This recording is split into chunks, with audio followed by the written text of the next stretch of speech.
제목처럼 7장 1절에 보면 에스라라 하는 자가 있으니라, 에스라라 하는 자가 있으니라. 여러분, 역사적으로 이제 바벨론 포로가 끝나고 1차 포로 귀환이 있고, 지금 에스라가 2차 포로 귀환으로, 그러니까 바벨론에서 70년 동안 포로 생활하고 1차로 스룹바벨과 여호수아가 본국으로 돌아가고, 그 다음에 2차로 에스라가 사람들을 이끌고 돌아갑니다. 스룹바벨과 여호수아는 약 한 5만 명을 데리고 가고, 에스라는 한 1800명, 1754명 적은 수를 데리고 갑니다. 그런데 에스라라 하는 자가 있으니라 라는 말을 그냥 이렇게 던져진 말처럼 한번 생각해 보면, 에스라라 하는 자가 있었어 라고 하면 이제 이 에스라에 대해서 설명을 쭉 하게 돼요. 근데 그냥 역사적인 에스라 말고 그냥 에스라라 하는 자가 있느니라, 있으니라 라고 할 때, 에스라라는 단어는 아자르라는 동사에서 나온 말입니다. 아자르가 무슨 뜻이냐면 돕다, 구조하다, 구하다 라는 뜻이에요. 그러니까 아자르라는 데서 에스라라는 이름을 지은 거예요. 그러면 여러분, 동사로 돕다, 구조하다, 구하다 라고 하면, 이거를 사람 이름으로 하면은 그냥 이름 뜻으로 한다면 무슨 뜻이 돼요? 돕는 사람, 누군가를 구하는 사람, 구조하는 사람, 이렇게 되죠. 이거를 그냥 어떤 역사적인 인물 에스라라고 보기보다 그냥 하나님이 이렇게 쓰시는 시대에 누군가를 도와주기 위해서, 누군가를 구하기 위해서 하나님이 어떤 사람을 쓰신다라고 할 때, 역사적 인물 에스라 말고도 말이에요, 성경에는 수많은 사람들이 나오잖아요. 민족을 살리기 위해서 에스더도 쓰시고, 또 다윗도 쓰시고, 이런 사람들은 자기의 영달을 위해서 살다 간 사람이 아니라 백성들을 돕고 하나님의 사람들을 구하고 이런 일에 쓰임 받은 거잖아요. 그러면 이 제목처럼 오늘 우리는 에스라가 될 수 없을까? 될 수 있지요. 구하는 사람, 도와주는 사람이라고 한다면 역사적 인물 에스라, 그 사람 꼭 아니어도 내가 이 시대에 하나님을 믿으면서 누군가를 도와줄 수 있는 사람이 되고, 무언가를 할 때에 사람에게 도움이 될 수 있는 사람이 된다면 오늘날 내가 에스라가 될 수 있는 거예요. 우리 교회도 마찬가지죠. 교회가 그냥 자기 교회만 부흥하고 자기 교회만 잘 되고, 여러분, 교회는 전체적으로 보면 우리 교회만 교회가 아니잖아요. 2000년 전부터 지금까지 수없이 많은 교회들이 이 땅에 존재했고, 그 교회들이 예수님을 전하고 복음을 전한다고 한다면 하나님의 입장에서 우리 교회도 교회고, 이 밑에 있는 명수대 교회도 교회고, 남석교회도 교회고, 우리나라 말고도 또 다른 나라에 있는 교회도 교회고, 큰 교회 말고도 정말 개척교회도 교회고 라는 말이에요. 그러면 그런 교회가, 여러분, 우리 교회가 시대적인 사명을 감당할 때에 복음도 전하고 선교도 하는 데에 주변에 참 힘이 빠진 교회들이 있어요. 저도 목회자가 되면서 29년째 목회를 하는데, 제 목회 처음은 제주도에서 아무도 없는 곳에서 시작을 하니 개척교회잖아요. 29년 전에 저를 돌아보면, 여러분, 28살에 내려가서 제주도에 아무도 알지도 못하고 연고도 없고 살아보지도 않고 가보지도 않은 제주도에서 남원이라는 읍에 가서 2층 임대를 해서 손수 나무 합판을 가져다가 이렇게 뒤쪽을 칸막이로 쳐서 스티로폼을 깔고 베니화판을 깔고 장판을 깔고, 뭐 온돌도 없지요. 그냥 거기서 살면서 목회를 했어요. 그래도 그 시절에 행복했는데, 개척교회잖아요. 개척교회니까 뭐 마음대로 할 수 있어요. 그 옆에 62년 된, 당시로 치면 62년 된 장로교, 통합측 장로교회가 있었고, 그 교회 성도들은 한 200명이 모이고 있었고, 2,000명 사는 읍에 200명이면 10%가 교회를 다니는 거고, 우리 교회는 아무도 없는 교회고, 그래서 지하실 오락실에서부터 가서 아이들을 전도하고 교회로 데리고 와서 공부도 가르쳐주고 밥도 해서 주고 뭐 숙제도 해주고 같이 놀아주면서 20명 30명 아이들이 늘어나고 어른들이 생겨지고 그렇게 목회를 했단 말이에요. 그래도 여전히 개척교회, 재정적으로 힘들고 또 인력적으로도 힘들고 이랬단 말이에요. 지금 우리 반주자님, 최고의 실력의 반주자님의 수요일날 하는데, 그때는 반주자도 없어서 반주기 놓고 틀고 했단 말이에요. 피아노도 있었지만 개척교회였어요. 그랬을 때 큰 교회가 작은 교회를 돕는다라고 할 때 그 얼마나 귀한지 몰라요. 저는 뭐 많은 혜택을 받지는 않았지만, 그래서 제가 나중에 조금 내가 목회하는 교회가 크면 작은 교회 목회자의 심정을 아니까 작은 교회 목회자들에게 격려도 해주고 도와주는 목회가 돼야 되겠다, 그런 목사가 돼야 되겠다. 그래서 뭐 우리 교회 부임에서든 또 미국에서도 제가 또 개척을 또 했었어요. 개척해서 참 힘든 시절을 지나지만 그 순간순간도 행복했고, 그러면서 꿈을 꾸는 거죠.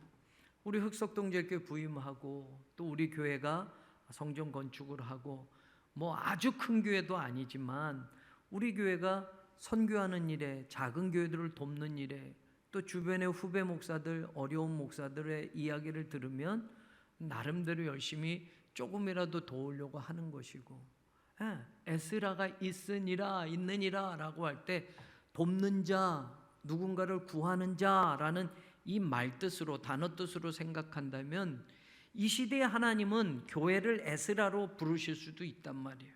우리 새로운 교회가 동작지방에서 30개 교회에서 여러분 어느 정도 위치에 되면 작은 교회들을 도와가면서 지방에서 같이 목회하는 목회자들 격려해주고 한단 말이에요.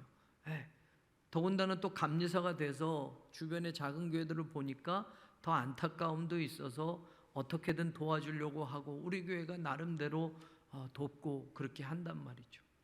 자, 저는 여러분들이 오늘 에스라가 되기를 원합니다. 하나님이 도우시면, 하나님이 하시면 되는 거예요. 내가 능력이 있어서 누군가를 도와주는 게 아니라 이제 보시면 알아요. 하나님이 나를 그렇게 쓰시겠다고 한다면 하나님께 나를 내어드리는 사람이 되십시오. 그러면 하나님의 손이 여러분을 붙드는 한 놀라운 역사가 일어나는 거고, 하나님이 우리 교회를 붙드는 한 우리 교회는 에스라와 같은 교회가 될 수 있다. 도와주는 교회, 누군가를 구해주는 교회. 여러분 돌아보면 우리의 격려가 필요하고 같이 손을 잡고 힘을 합쳐야 될 곳들이 많단 말이에요. 혼자서는 안 돼요. 그러니까 오늘 에스라라 하는 자가 있으니라를 그냥 보통 명사로 생각을 해보면, 역사적인 인물 에스라 말고 그 말뜻, 단어 뜻으로 생각하면 오늘 이 시대에도 에스라라 하는 교회가 있다, 에스라라 하는 목사가 있다, 에스라라 하는 성도가 있다, 에스라라 하는 장로가 있다라고 하는 그런 신앙을 우리가 갖자라는 거예요. 자, 그러면서 오늘 이 말씀을 좀 생각해 보는데, 이 일 후에로 1절이 시작이 돼요. 여러분 지난 시간 우리가 에스라 무엇을 배웠어요? 여러분 1차 포로 귀환한 스룹바벨과 여호수아가 여러분 성전을, 두 번째 성전을 짓는데 방해가 있었잖아요. 그래서 16년 동안 성전을 못 지었다고 그랬어요. 기초만 놓다가 아무것도 못하고, 그런데 기원전 520년 성전 건축을 다시 시작하게 되었고, 그리고 4년을 성전 건축을 해서 기원전 516년 성전 건축이 끝났어요. 그 이야기가 바로 6장에 있었어요. 성전을 봉헌했다고 했잖아요. 즐거이 봉헌했다, 지난주에 나눴던 말씀이에요. 성전을 기원전 516년에 봉헌하고 모두가 기쁘게 하나님께 봉헌식을 드리고 더불어 6월절까지 지켰다라는 게 지난주에 나눴던 말씀이에요. 이 일 후에라고, 성전을 짓고 난 다음에 하나님께 성전을 봉헌한 후에라고 되어 있어요. 기원전 516년에 있었던 이야기인데, 지금 이 일 후에 하면서 그 다음에 나오는 게 뭐냐? 바사왕 아닥사스다 왕위에 있을 때, 아닥사스다가 왕위에 있을 때 2일 후에 아닥사스다가 바사의 왕으로 있을 때, 성전 건축이 어느 때 됐냐면 다리오 왕 때 됐어요. 다리오 왕은 바사의 3대 왕이에요. 세 번째 왕이었어요. 근데 아닥사스다 왕은 5번째 왕이에요, 표면적으로. 그러면 여러분, 시간이 많이 흘렀다라는 걸 알죠. 2일 후에 하니까 어저께 성전 봉헌하고 오늘 이 시간의 흐름이 아니라 많이 흐른 거예요. 아닥사스다 전의 왕은 우리가 잘 아는 에스더의 남편이 되는, 에스더를 이제 왕으로 맞이하는 아하수에로 왕이죠. 그 왕이 있었고, 지금 아닥사스다 왕 때 그 다음에 에스라라 하는 자가 있으니라 하는데, 에스라가 포로 귀환민을 데리고 올 때가 언제냐면 기원전 458년. 그러면 성전 건축은 516년에 끝났다고 하면 2일 후에 지금 시간이 얼만큼 흘렀느냐, 기원전 516년에서 458년이 됐으니까 시간적으로 58년이 지난 얘기예요. 2일 후에라고 한 게 간단하게 어제 작년에 있었던 일이 아니라 이미 58년 전의 이야기로, 이제 후의 이야기로 바뀌어진 거예요. 시간이 훌떡 넘어간 거예요. 그러니까 성경을 읽을 때 2일 후에 하면 앞에 있던 사건하고 지금 뒤에 나오는 사건이 근접한 사건처럼 우리가 생각할 수 있는데, 아닥사스다 왕이 될 때에, 왕으로 있었을 때에 에스라라 하는 자가 이제 유대인들을 끌고 다시 포로 귀환했다라는 내용을 이야기하는데, 이게 58년이라는 세월이 지나서예요. 자, 그럼 큰 덩어리로 58년 전에는 중요한 게 무엇이 있었어요? 중요한 거 뭘 했어요? 58년 전에 뭘 했다고? 지난주에 우리 성전을 짓고 하나님께 봉헌했다고. 성전을 짓고 봉헌했다고. 자, 그러면 여러분, 성전 짓는 거 굉장히 중요해요. 성전을 지었다면 뭐가 그 성전에서 이루어지는 거예요? 제사. 뭐가 이루어져요? 제사를 하겠죠. 제사를. 58년 동안 두 번째 성전에서 제사를 다 드려왔을 거예요. 근데 하나님이 58년이 지나서 에스라라 하는 사람을 다시 유대 땅으로 보내시는 일이 무엇일까라고 할 때, 에스라라 하는 자가 어떤 사람이었느냐, 도와주는 사람이었다, 구하는 사람이었다라고 했는데, 이제 생각해 보는 거예요. 보세요. 그 이야기를 하기 전에, 자, 에스라에 대해서 설명을 쭉 하는데 1절 하반절에 봅니다. 그는 누구의 아들이다? 누구의 아들이다? 스라야의 아들이다. 스라야의 아들이다. 요거를 또 잠깐 설명할게요. 열왕기하 25장 18절을 보세요. 열왕기하 앞에로 넘어가요. 에스라 앞에 역대하, 역대상, 열왕기하 25장 18절을 보세요.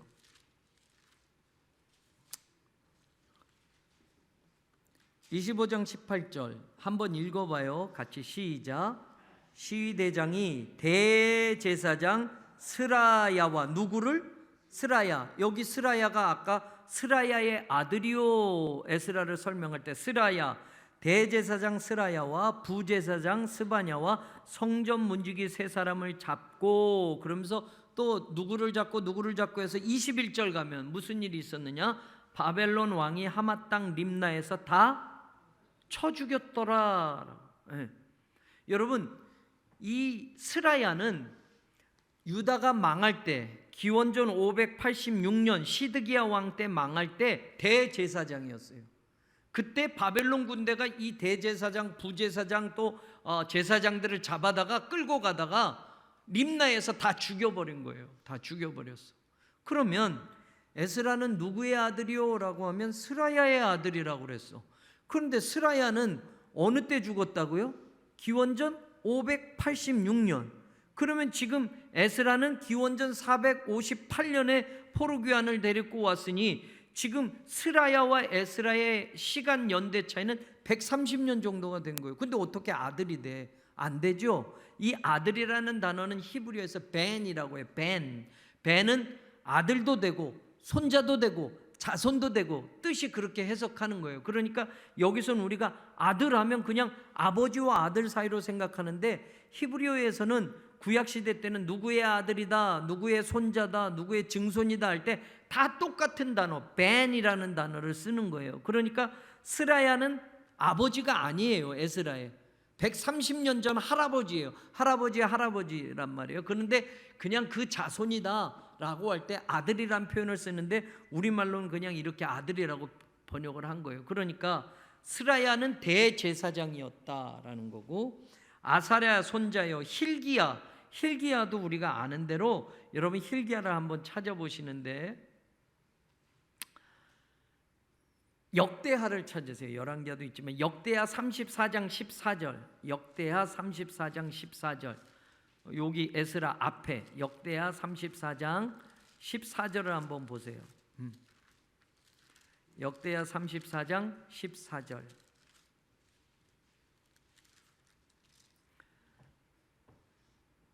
같이 한번 읽어봐요. 시작. 무리가 여호와의 전에 헌금한 돈을 꺼낼 때에 제사장 힐기야가 모세가 전한 여호와의 율법책을 발견하고, 뒤에 보면 힐기야가 제사장으로 일을 했고 그 다음에 그 율법책을 발견해서 이제 왕에게 갖다 주게 했고, 왕이 이제 그 율법책의 말씀을 읽고 하나님 앞에 회개하고 이 뜻이 무엇인가 우리가 다시 바로 서자 해서 말씀으로 회개하는 운동이 일어나서 요시야 왕 때예요. 요시야 왕 때 제사장이 힐기야고, 바로 종교 개혁을 요시야 왕이 할 때에 바로 이 율법책을 발견해서 함께 그 일을 했던 아주 좋은 제사장이었단 말이에요. 그 사람의 또 자손도 된다라는 말을 지금 하고 있는 거예요, 에스라는. 그 다음에 쭉 누구의 현손이요, 누구의 오대손이요 쭉 나와요. 3절에 보면 아사랴의 8대 손이요라고 하는데, 아사랴는 또 누구냐면 솔로몬이 성전 건축한 다음에 대제사장이었던 사람이 아사랴예요. 그 다음에 쭉 올라가면 5절에 보면 누구까지 나오느냐? 대제사장 아론의 16대 손이다. 아론은 모세의 형이잖아요. 자, 이 이야기를 왜 조상들을 쭉 이야기했느냐? 에스라는 어떤 사람이다? 대제사장 가문이다라는 거예요. 아론서부터 그 자손들이 쭉 이어져 가는데, 하나님이 대제사장으로, 여러분 모세 시대 때 아론을 처음으로 대제사장 쓰고, 아론의 아들 엘르아살, 그리고 이단말, 나답과 아비우, 나답과 아비우는 죽었죠. 그래서 엘르아살, 그래서 성경에 보면 여러분 5절에 보면 엘르아살의 15대 소녀라고 되어 있어요. 엘르아살의, 그 다음에 아론의 16대 소녀라고 되어 있어요. 자, 에스라는 제사장 가문의 사람이다. 제사장 가운데도 여러분 여러 종류가 있지만 대제사장들, 제사장에서 우두머리 역할을 했던 대제사장 가문의 아들이 에스라다. 그런데 이 에스라는 알다시피 바벨론 포로기에 태어난 거죠. 바벨론 포로기의 사람이에요. 그러니까 바벨론 땅에서 태어나니, 여러분 바벨론에 성전이 있어요? 없잖아요. 바벨론에 성전이 있어야 제사장 역할을 하지만 포로로 끌려갔는데 거긴 성전도 없었어요. 그러니 여러분 대제사장 가문의 그 전통과 그 신앙을 에스라가 이어가는데, 성전도 없었던 바벨론에서 그 신앙을 끝까지 지켜서 이제 다시 본국으로 돌아가는 거란 말이에요. 본국으로 돌아가요. 대제사장으로서도 돌아가는 것.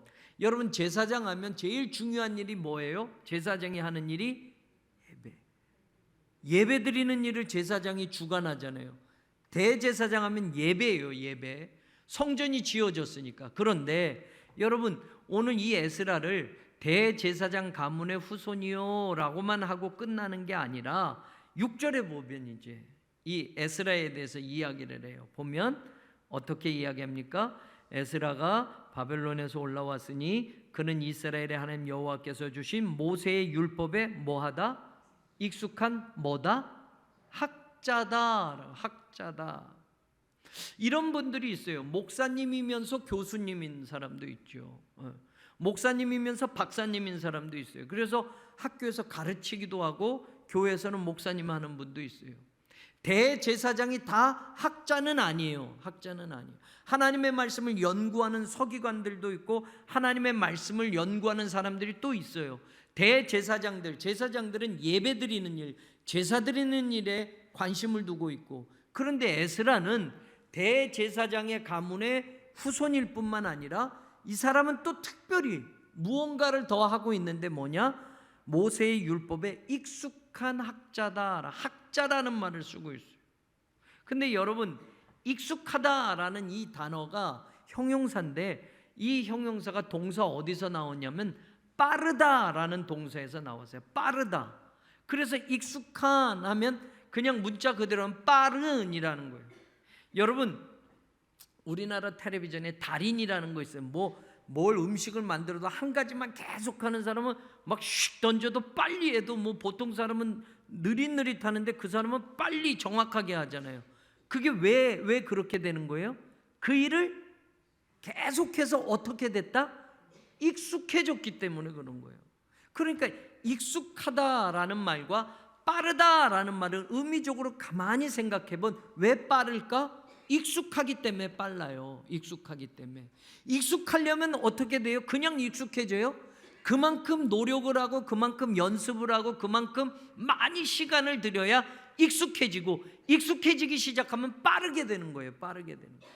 여러분도 성경 말씀을 많이 공부를 하고 성경 말씀을 창세기부터 요한계시록까지 쭉 많이 읽으면 익숙해지잖아요. 그래서 계시록 하면 어디, 열왕기상 하면 어디를 쭉쭉 필 수 있잖아요. 그런데 예수님 믿은 지 얼마 안 된 사람은 출애굽기가 어디 있는지, 하박국이 어디 있는지 몰라요. 그런데 성경을 많이 읽으면, 많이 읽고 많이 하면, 익숙해지기 시작하면 어디 하면 빨리 핀단 말이에요. 제가 어렸을 때 교회에서는 무슨 시합까지 했냐면 성경 빨리 찾기 시합도 했어요. 앞에서 무슨 어디 하면 빨리 찾아서 먼저 읽는 사람이 이기는 거예요. 그렇게 해서 그것도 시합을 했단 말이에요. 제가 어떻게 됐게요? 1등 했지. 그때는 성경 착착 이게 다 됐단 말이에요. 근데 요즘은 이거 찾는 것도 힘들고 눈도 안 보이고 막 그런단 말이죠. 옛날에는 그거는 계속 읽고 많이 하니까 아는 거예요. 그러면 익숙해지는 거예요. 익숙해지기 시작하면 빠른 거예요. 여러분, 빠른 게 다 좋은 거는 아닙니다만, 여러분 지금 에스라라는 사람은 학자로서 하나님의 말씀에 익숙한 사람이다라는 말은, 이 말은 우리가 어떻게 이해해야 돼요? 하나님의 말씀에 대해서 에스라는 어떻게 했다? 많이 공부했다. 많이 공부하니까 익숙해지는 거예요. 그래서 이게 뛰어난, 훌륭한이라는 뜻도 되는 거예요. 빠르다라는 동사에서 나왔지만 그만큼 하나님의 말씀을 많이 읽고 하나님의 말씀을 많이 연구하고 하나님의 말씀을 많이 묵상하니까 이 말씀에 대해서 익숙한 사람이 되었다라는 거예요.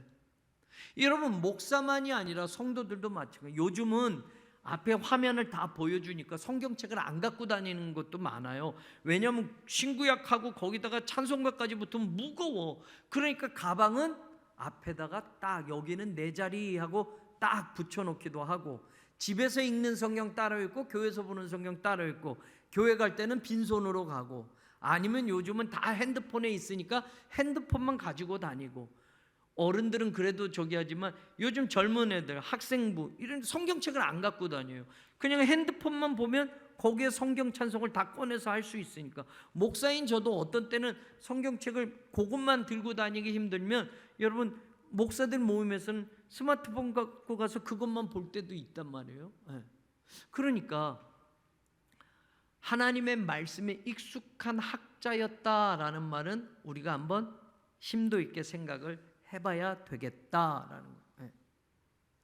목사뿐만이 아니라 성도들도 마찬가지예요. 마지막 때는 말씀에 대해서 점점 옛날에는 성경책 하나 교회에서 졸업할 때 선물 주면 얼마나 귀한지 몰라요. 그거 몇만 원씩 용돈으로 살려면 힘이 드니까, 어렸을 때.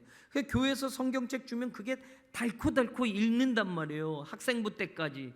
그리고 또 고등학교 졸업할 때쯤 되면 또 성경책을 하나 또 사주면, 또 주면 그거 가지고 청년부 때 또 읽고, 그렇게 했단 말이에요. 근데 요즘은 성경책 주면 시시해 그러죠.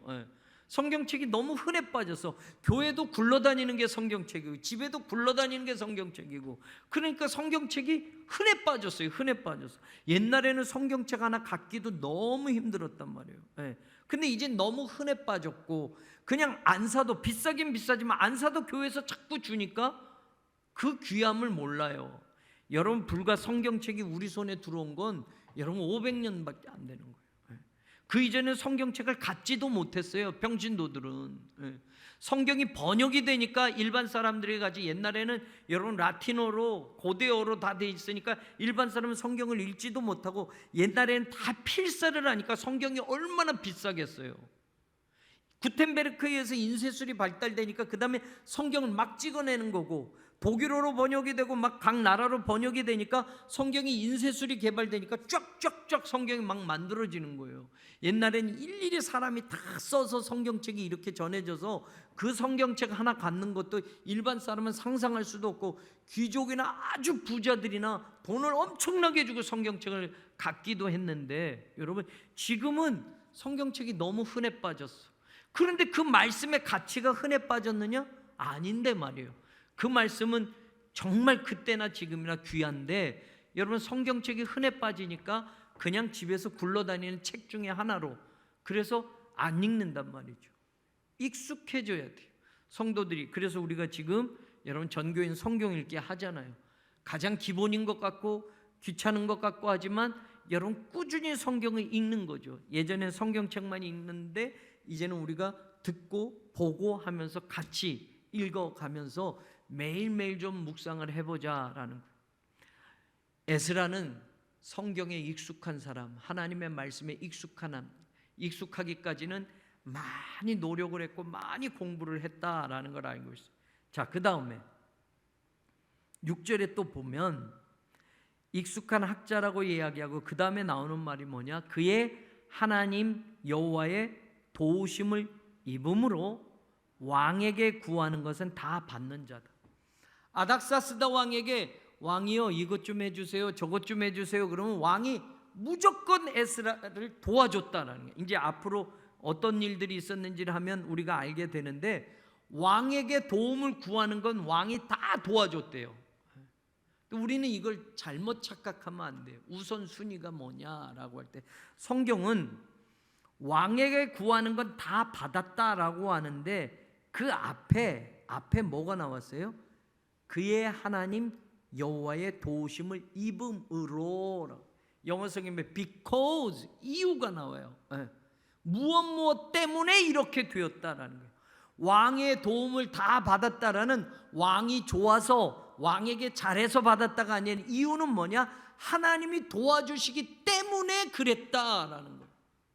여러분, 하나님이 도와주시면 페르시아 왕을 통해서도 하나님은 역사하는 것이고, 하나님이 도와주시면 우리가 생각하지 못한 방법으로도 하나님은 도와주시는 거고, 엘리야 같은 사람은 까마귀를 통해서 먹이셨잖아요.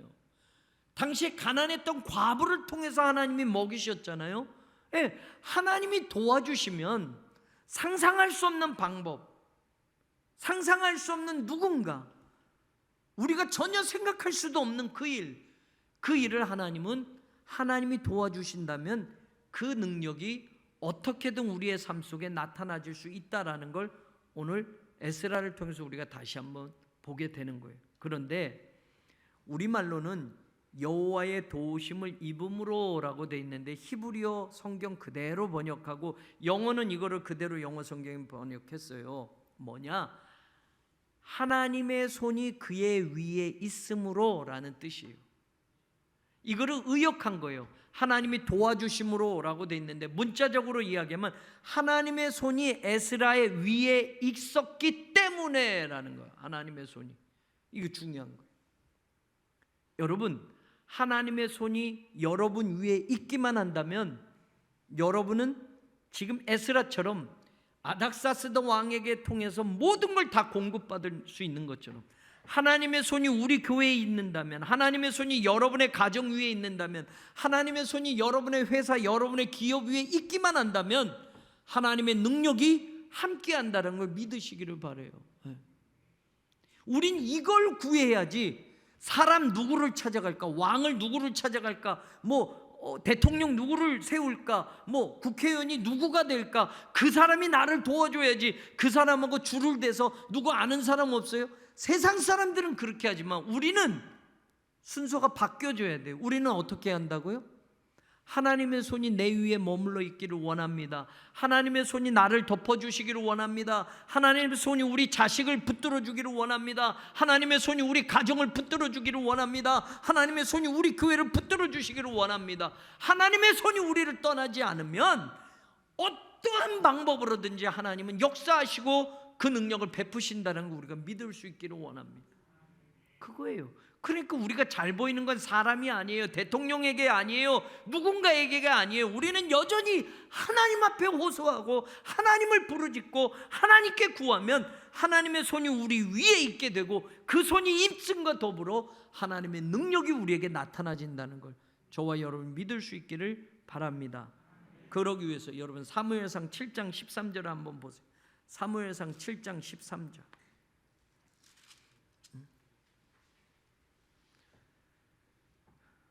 사무엘상 7장 13절 같이 읽어봐요. 시작.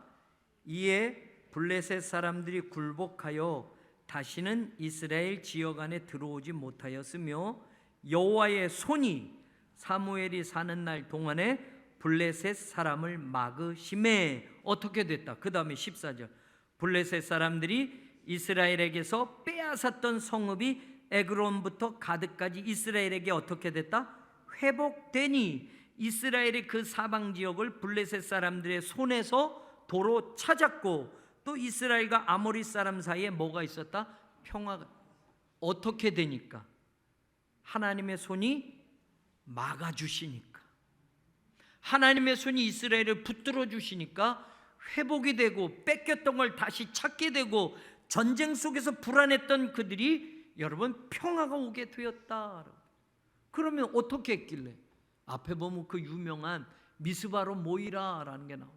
사무엘이 미스바에 모여서 회개하자, 금식하자, 기도하자, 하나님께 온전한 번제를 드려보자 라고 그것들이 쭉 되니까 하나님 앞에 우리 죄를 회개하자, 하나님께 기도하자, 금식도 하자, 그렇게 하나님을 찾으니까 하나님의 손이 이스라엘과 함께하니 그동안 때마다 블레셋이 쳐들어왔잖아요. 여러분, 블레셋이 쳐들어와서 법궤도 뺏겨가고 전쟁에서 어마어마하게 패배도 하고 사람도 많이 죽고 맨날 그랬단 말이에요. 그런데 미스바에서 하나님을 찾으니, 미스바에서 하나님께 기도하니, 미스바에서 하나님께 금식하니, 미스바에서 하나님께 다시 번제를 드리니 하나님의 손이 사무엘이 사는 날 동안 이스라엘과 함께 하셔서 블레셋 사람들을 막아주셨고, 그리고 뺏겼던 것들을 도로 찾게 해주셨고, 전쟁이 아니라 평화가 있게 되었다. 하나님의 손이 함께하면 한 나라의 운명이 바뀌어지는 거예요. 여러분 믿으십니까? 네. 사도행전도 보세요. 11장 보세요. 사도행전 11장. 사도행전 11장 21절. 사도행전 11장 21절 같이 읽어요. 시작. 주의 손이 그들과 함께 하심에 수많은 사람들이 믿고 주께 돌아오더라. 수많은 사람들이 예수님을 믿고 예수님께 돌아오는 결과가 있었던 것은 무엇 때문에? 주님의 손이 그들과 함께 하심에. 그들이 누구예요? 20절 보세요.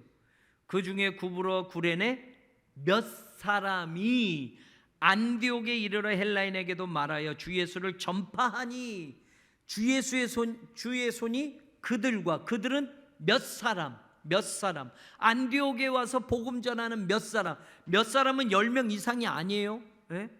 10명 미만이에요. 몇 사람, 얼마 되지도 않는 사람의 숫자예요. 그런데 그 사람들에게 주의 손이 함께 하니까 어떤 일이 일어났다? 수많은 사람들이 안디옥에 교회에 꽉꽉 들어오게 되었고 예수님을 믿게 되었고 예수님께 돌아오게 되었다라고. 여러분, 몇 사람에게 주의 손이 함께하니 교회가 부흥이 됐어요. 몇 사람에게 주의 손이 함께하니 교회가 놀라운 부흥을 이루었어요. 물론 우리가 다 같이 협력해야 되지만 몇 사람의 회개가, 몇 사람의 기도가, 몇 사람의 노력이, 몇 사람의 전도가 한 교회를, 안디옥 교회를 놀랍게 부흥시켜서 우리가 아는 대로 그리스도인이라는 이름을 처음 듣는 교회가 되었어요. 여기 수요 예배에 나온 몇 사람, 여러분 코로나로 너무 다 힘들어요. 확진자들이 우리 교회 100명 이상이 이제 되고 있어요. 그리고 확진자로 되는 것으로 쉽게 넘어가는 분도 있지만 너무 힘들게 지금 큰 위기를 당한 사람들도 있고, 또 쉽게 넘어간 것 같지만 후유증이 있어가지고 아직도 힘드신 분들도 있고 막 그렇단 말이에요. 그러니까 여러분 지금은 코로나가 어디서 걸릴지도 모르니 여러분 교회 갔다가 남에게 피해 줄 수도 있고, 그러니까 여러분 당분간은 교회 조금 가는 것 좀 자제하자라고도 돼요. 여러분 우리 교회만 아니라 지금 현실적으로 지금 그래요. 오늘 목사님들도 만났는데 다른 교회들도 막 코로나 확진자가 늘어나니까 교회 예배 숫자가 점점 줄어요. 줄어. 그러다가 이거 어떻게 회복이 될까 막 걱정들 하는 거예요. 큰 대형 교회, 감독님 교회도 뭐 여러분 줄고 다 지금 그런 상황이에요. 교회가. 여러분 상황이 이렇단 말이에요. 코로나가 이러면 전쟁이 일어나면 나올까? 전쟁이 일어나서 막 하면 피난 가기 바쁘단 말이에요. 그때가 되면 또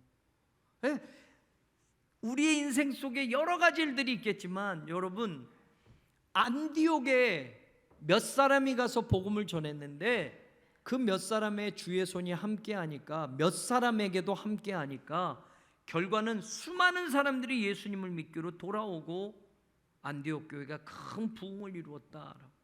여러분 오늘 바로 그 하나님의 손이 에스라 위에 있었고, 여러분 또 사무엘과 이스라엘 백성들이 있었고 안디옥 교회에 있었고, 그래서 여러분 이 놀라운 하나님의 역사가 일어났던 것처럼 하나님의 손이 에스라 위에 있다면 하나님의 손이 김한권 목사 위에 있고 하나님의 손이 우리 장로님들 위에 있고 하나님의 손이 여러분들 위에 있다면 여러분 이 시대에 우리가 하나님의 놀라운 능력을 경험하고 하나님의 역사를 이루어가는 그런 주인공으로 쓰임받게 될 줄로 믿습니다. 에스라라 하는 자가 있으니라 라고 할 때 여러분 이것을 생각해 보아야 돼요. 그 다음에 마지막 에스라는 어떤 사람이냐, 10절 읽으면 6장 10절 7장 10절 에스라가 여호와의 율법을 연구하여 준행하며 율례와 규례를 이스라엘에게 가르치기로 결심하였더라. 여러분 요건 제가 묵상 다시 하면서 제가 은혜 받은 거예요. 여러분 이미 6절에서 모세의 율법에 에스라는 어떤 사람이었다? 익숙한 학자였다라고 했어요. 공부 많이 했고 연구 많이 했고 익숙해졌어요.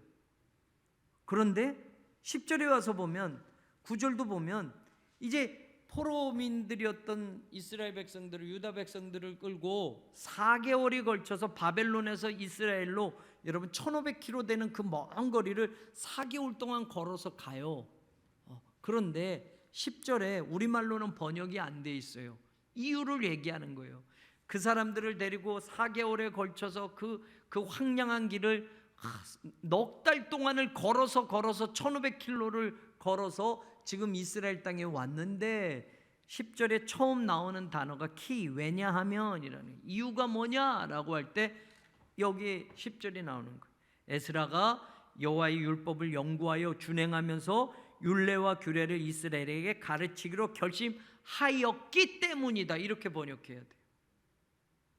여러분 이미 익숙한 학자인데 다시 에스라가 뭘 결심했느냐면 나 더 연구해야지, 더 하나님의 말씀 더 공부해야지, 이렇게 한 거예요. 왜? 그 말씀을 공부해서 이스라엘 백성들을 가르쳐야지, 하나님의 말씀대로 잘 가르쳐야지. 저희 사모님이 가끔 그런 얘기를 해요. 아이고 목사로 쓸데없는 데 다니지 말고 성경 공부 더 많이 해서 하셔야죠. 그런데 100번 동의해요. 목사로 여러분 날마다 성경 말씀 연구하고, 저는 진짜 성경 말씀 연구하는 거 너무 행복한 사람이에요. 막 하나님이 깨닫게 하실 때 막 너무너무 시간 가는 줄 모르고 새벽 기도 끝나면 막 성경 읽다가 막 자꾸 막 이래서 막 너무 행복하고, 어떤 경우엔 하나님이 막 이렇게 지혜를 주시면 또 이것 찾고 연구하면서 이게 맞으면, 연결이 되면 와, 그걸 뭘 금은보화 찾아내는 것처럼 기쁘단 말이에요. 그래서 가끔 그런 기쁨을 아내에게도 말을 해요. 야, 나 이거 정말 행복하다 이렇게 하는데, 그런데 왜 그렇게 다녀 이렇게 하죠. 근데 감리사라고 또 불러서 지금 또 8시 반에 또 구역회 주러 가야 되고, 또 오늘 아침에 또 감독님 무슨 일이 있어서 간담회 한다고 오라고 그래서 또 가야 되고, 사실은 내 목회만 해도 여러분 그냥 내 교회만 있고 막 하고 싶은데, 뭐 이런 일 저런 일로 또 왔다 갔다 하다 보면 시간도 다 뺏기고 이런 경우도 있어요. 근데 에스라가 그렇죠. 에스라가 지금 그 먼 길을 1500km를 사람들을 데리고 4개월 동안 걸어가는 이유가 뭐냐? 왜냐하면 내가 하나님의 말씀을 더 연구하고 더 찾고, 이 연구하다라는 건 조사하다, 찾다라는 뜻이에요.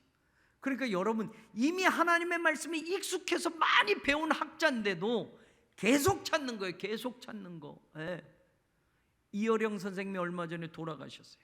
그 마지막 책을 제가 읽으면서 많이 감동이 됐고, 그리고 TV에서 그분의 마지막 인터뷰나 이런 걸 보면서 죽을 때까지 이분은 학자로서 계속 생각하고 계속 글을 쓰고 계속 무언가를 남기던 분이었고, 한국의 지성인으로서 그런 늙음하게 딸의 목사가, 여자 목사인 딸 이민아 목사님을 통해서 예수를 영접하고 지식으로만 찾던 분이 이제는 하나님을 찾게 되면서 신앙이 들어가면서 그의 인생의 마지막을 암과 싸우면서, 수술 안 받고 암을 그냥 가지고 내가 끝까지 살겠다라고 하고 암으로 마지막 숨을 거두실 때까지 그분이 남긴 인터뷰, 그분이 남긴 글, 이런 것들을 읽으면 신앙인의 어떤 그런 깨달음 같은 것들이 목사인 저에게도 굉장히 은혜가 되었었단 말이에요. 네, 그런 것처럼, 아니 그렇게 수없이 공부를 많이 한 학자고 박사고 한데 죽을 때까지 계속 연구하는 거예요. 죽을 때까지 계속 책을 놓지 않고.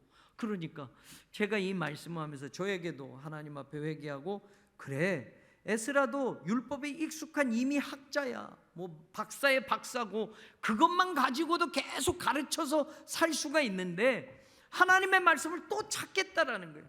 또 조사해 보겠다라는 거예요. 그래서 하나님의 말씀을 연구해서 조사하고 찾아서 그 말씀을 다시 하나님의 백성들에게 가르치겠다고 결심을 하고 이 먼 길을 왔다라고 성경은 이야기하는 거예요.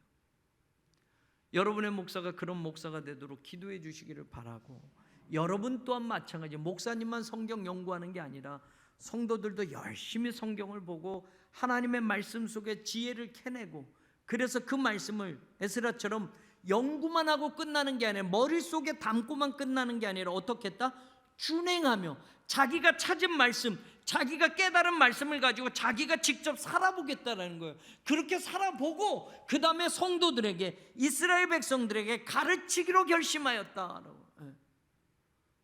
목사도 마찬가지죠. 설교만 잘하고 자기는 전한 말씀대로 살지 못하고 그냥 말만 하는 목사는, 여러분 설교는 잘했을 수 있지 모르지만 그 설교의 진짜 능력은 여러분 그 말씀과 더불어 살아갈 때 나타나는 거라면, 성도들도 마찬가지요. 듣는 건 너무 잘해.